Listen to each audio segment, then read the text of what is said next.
will be the one who is going to explain about the introduction part of this presentation video. Alright, are you guys ready? I'm assuming that you guys are ready. Okay, in this assignment we are required to choose to critically critique and to present a research article that is basically related to any of SLA areas. What is SLA? SLA stands for Second Language Acquisition, which is the course for this assignment, right?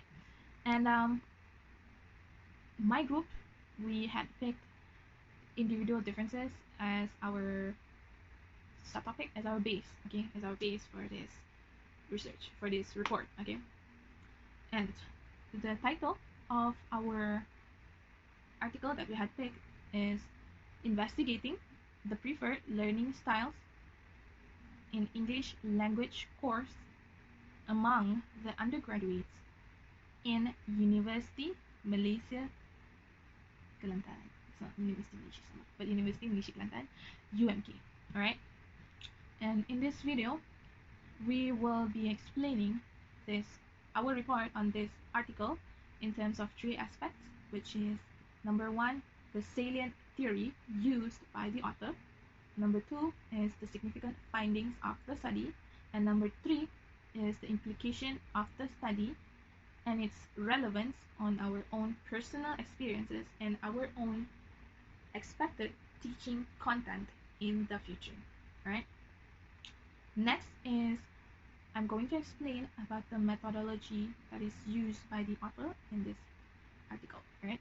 The author, they wanted to identify the preferred learning styles of 329 undergraduate students in UMK who is taking English language course.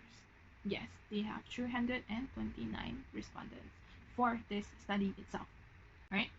And these 329 respondents were asked a set of self-administered questions, right? And it contains 145 items. 90 items of the 100 out of the 145 items were actually adapted from an acknowledged questionnaire related to MIT, which is multiple intelligence theory, right? And it's the main aim for this research is actually to find, okay, the students' preferred learning styles that would be able to help future English teachers or the current English teachers in, teaching students in English language, those who are taking English language. And that is for the introduction. I will be seeing you guys in the conclusion.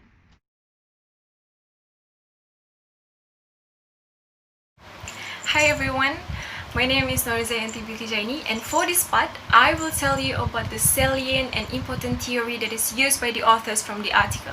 So before I start, this is the article that we chose. It is about to identify the preferred learning styles of English language courses among the undergraduates of UMK. So the authors have highlighted some salient theory that are used to conduct the investigation to make sure that the students are able to improve their study technique. So the theory suggested by the authors to conduct the research is known as the multiple intelligence theory, known as the MIT. So the multiple intelligence theory is a learning theory that is introduced by Gardner. Firstly with 7 types of components, and later on he added 2 more components to the theory, which makes it into 9 types of multiple intelligence in total. So on my right here is the 9 multiple intelligence that is introduced by Gardner. The first one are linguistic, which is the word smart. There is musical, music smart, interpersonal, which is the people smart, and there's intrapersonal, the self smart. There's also logical, mathematical, the logic smart, existential, the thinking smart, then naturalist is the natural smart, body kinesthetic, body smart, and lastly is the visual spatial, which is the picture smart. So, as indicated in the article, the author used and included these types of theory in the questionnaire to determine the preferred learning styles in English language courses. So this kind of survey is very helpful to determine the students' preferred learning styles, as it will give the students the ability to cater their learning skills and motivate them to study the English language more effectively.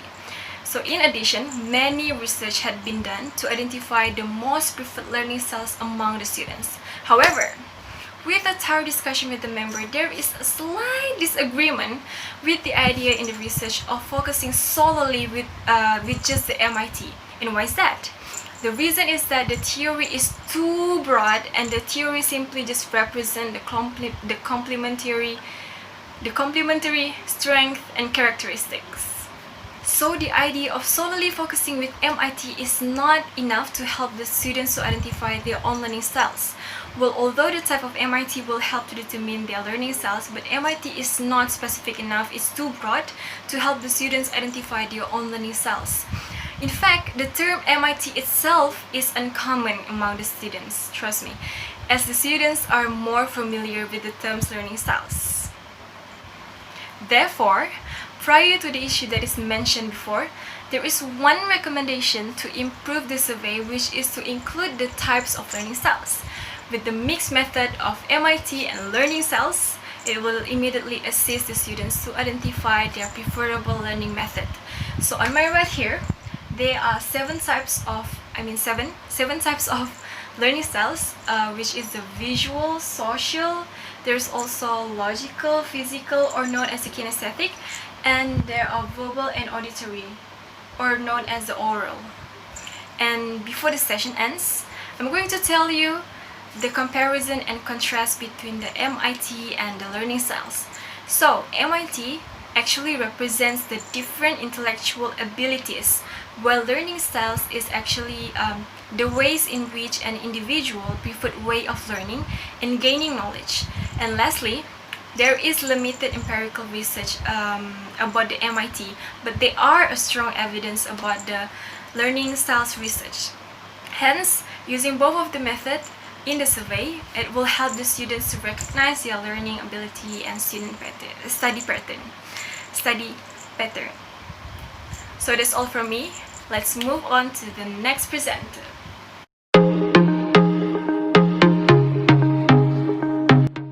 Hello, I'm Rusly and Cahyati, and in this video, I will explain about the significant findings of this study.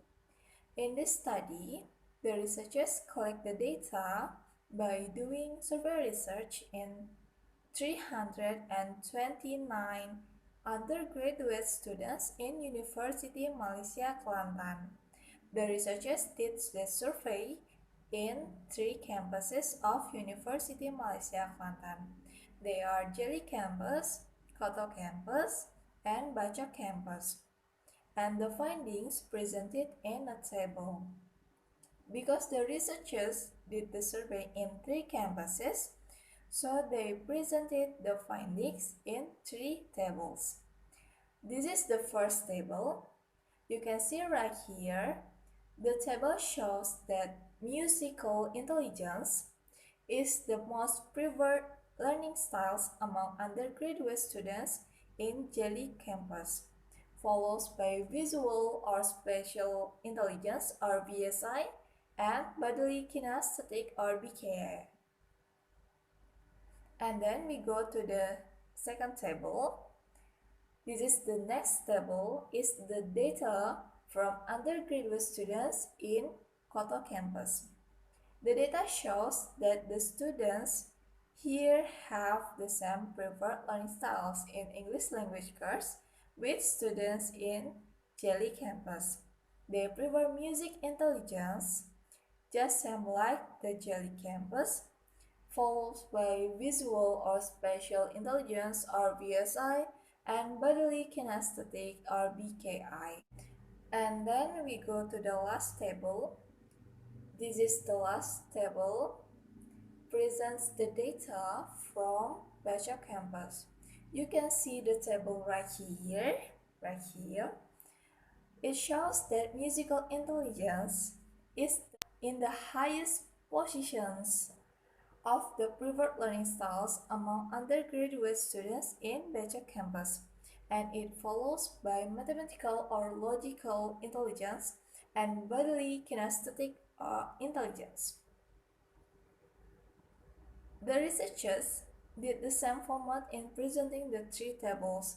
They will start the explanation by showing the top 3 of preferred learner styles in English learning course among the undergraduate students in Universiti Malaysia Kelantan, then followed by showing the findings from other studies that are related to the topic.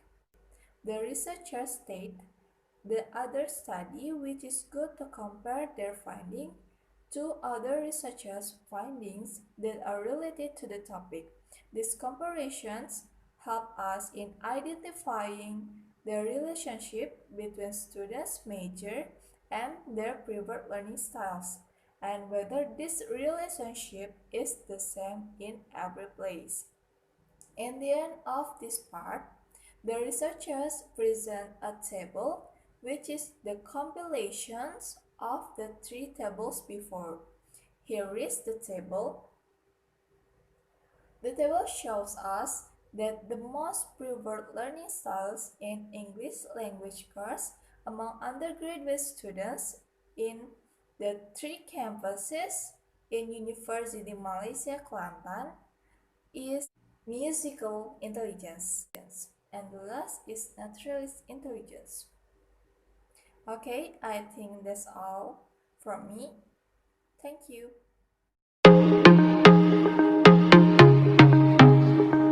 Hello, my name is Rania, and I am going to present about the implication of the study and its possible relevance to our own personal experience as well as our own expected teaching context.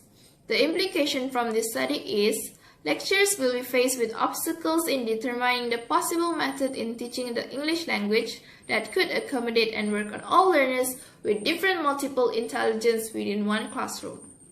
This implication is very relevant to my group and I, as TESL students, especially knowing that we will be teaching our own students English language in the future. Most of us did not undergo a survey like the survey held in the study during schools.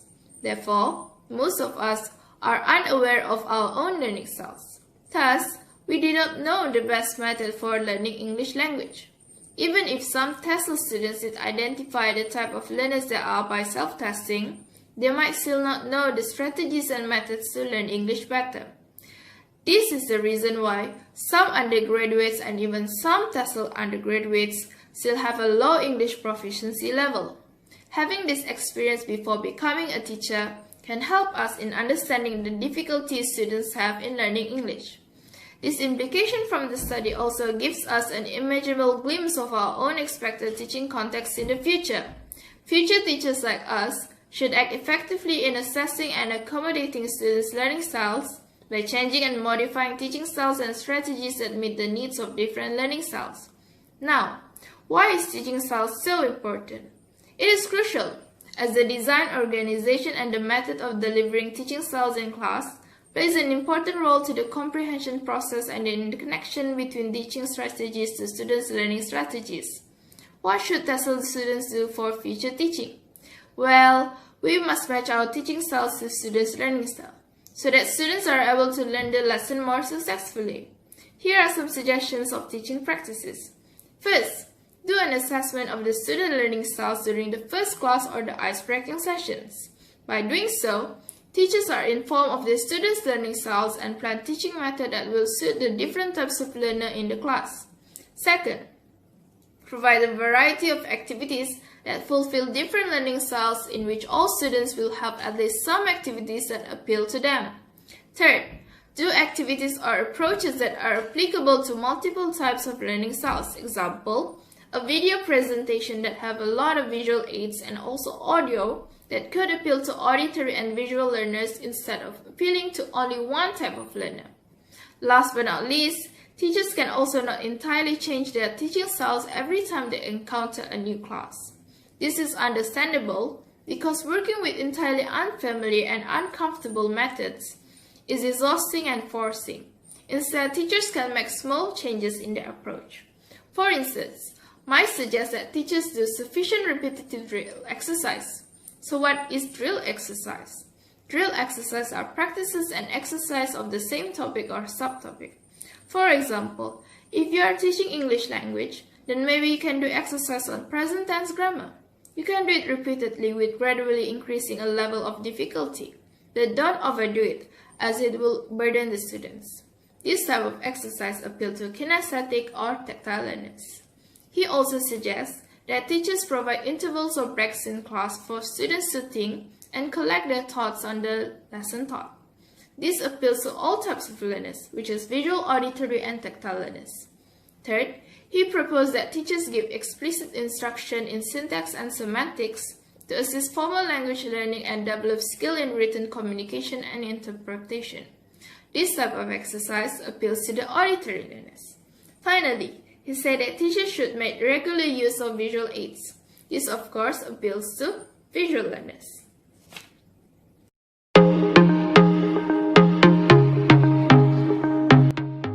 So, you have come to the conclusion, and I am Delaina. I will be the one who is in charge to conclude everything for you. And I will make it quick and short, right? So, in conclusion, the main aim for this study is to explore, to identify the best learning ways or style for English language course. Although the students are able to find that one best way for them to learn a language, it is possible that they are exposed to the secondary ways. And it is stated in the research article, okay? And why? How can it be possible? Okay, it is because, as mentioned by my friend before, MI, multiple intelligence, appeared in 9 ways, and this whole research, not whole, but 90 questions out of 145, 90 items out of 145 items in the question sets of the survey of this study is based on a questionnaire related to multiple intelligence theory. And multiple intelligence appeared in 9 different types, which results in the students can be either confused with which one is the best learning ways for them, or they might be mistaken by the secondary learning style, and which can cause the learning style doesn't really work well for them. Alright, so that's it. That's the conclusion.